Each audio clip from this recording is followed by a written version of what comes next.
وہ نشانیاں جو ظاہر کرتی ہیں کہ آپ استعمال ہو رہے ہیں۔ السلام علیکم، how are you all, I hope you are doing well. رشتوں میں سب سے بڑا دھوکہ آپ کو پتہ کیا ہے؟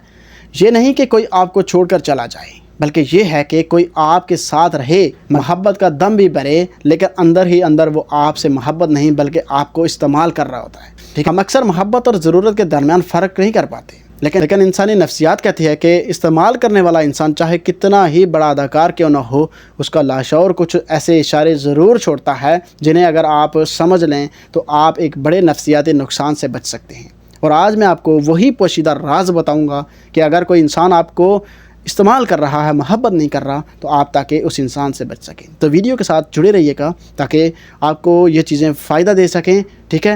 تو میرے چینل پر نئے ہیں، چینل کو لازمی سبسکرائب کریں اور کمنٹ اپنا لازمی چھوڑا کریں جو آپ کا سوال ہو، تاکہ میں اس کے اوپر آپ کے لیے ویڈیو بنا سکوں، ٹھیک ہے؟ سب سے پہلی چیز یاد رکھیے گا، کنوینئنس اوور کمٹمنٹ۔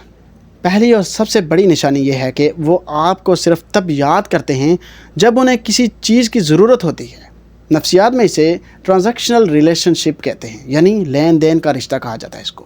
غور کیجئے کہ کیا ان کے پیغامات اور فون کالز اکثر کسی کام، کسی مدد یا کسی مصلحت کے وقت آتے ہیں۔ جب وہ پریشان ہوتے ہیں تو آپ ان کے کونسلر بن جاتے ہیں، لیکن جب آپ کو ان کی کوئی ضرورت ہوتی ہے، آپ کو اس کی شخص کی ضرورت ہوتی ہے، جب آپ اپنی زندگی کی کوئی بات شیئر کرتے ہیں تو اچانک وہ مصروف ہو جاتے ہیں یا ان کی توجہ ہٹ جاتی ہے۔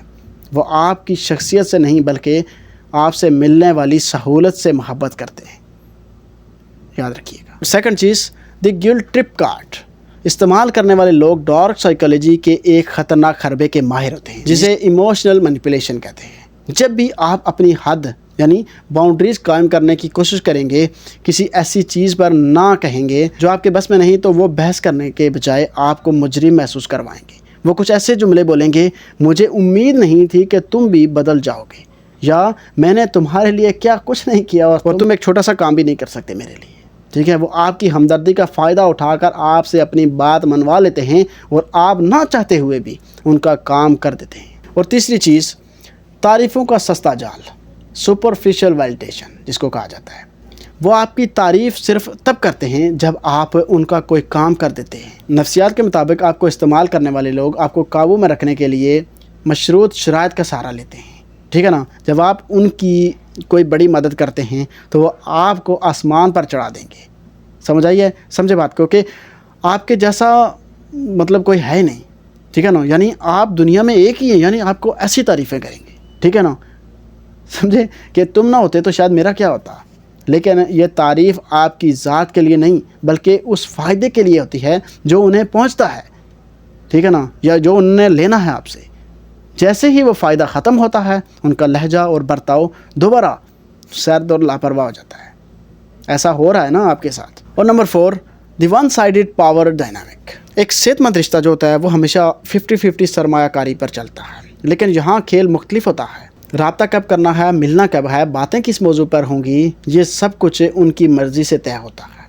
اور اگر وہ موڈ میں ہیں تو گھنٹوں باتیں کریں گے، اور اگر وہ مصروف ہیں تو آپ کے پیغامات دنوں تک جواب کے منتظر رہیں گے۔ اس رشتے کے تمام اصول وہ خود طے کرتے ہیں، اور آپ کی حیثیت صرف ایک ایسے کردار کی ہوتی ہے جو ان کے بنائے ہوئے اسکرپٹ پر عمل ہو رہا ہوتا ہے یا آپ عمل کر رہے ہوتے ہیں، ٹھیک ہے؟ کسی کے کام آنا خوبصورت صفت ہے، لیکن کسی کا اعلیٰ کار بن جانا خود اپنے نفس پر ظلم ہے۔ میری بات یاد رکھیے، جو انسان آپ کی عزت نفس کی قیمت پر آپ کے ساتھ جڑا ہوا ہے وہ آپ کا سگا کبھی نہیں ہو سکتا۔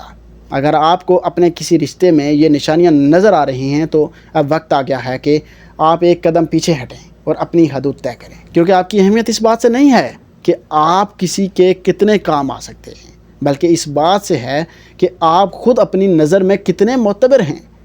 کیا آپ نے کبھی کسی رشتے میں ان نشانیوں کو محسوس کیا ہے؟ اپنی رائے کمنٹ میں ضرور بتائیے گا۔ اپنا بہت سارا خیال رکھیے گا۔ اللہ حافظ۔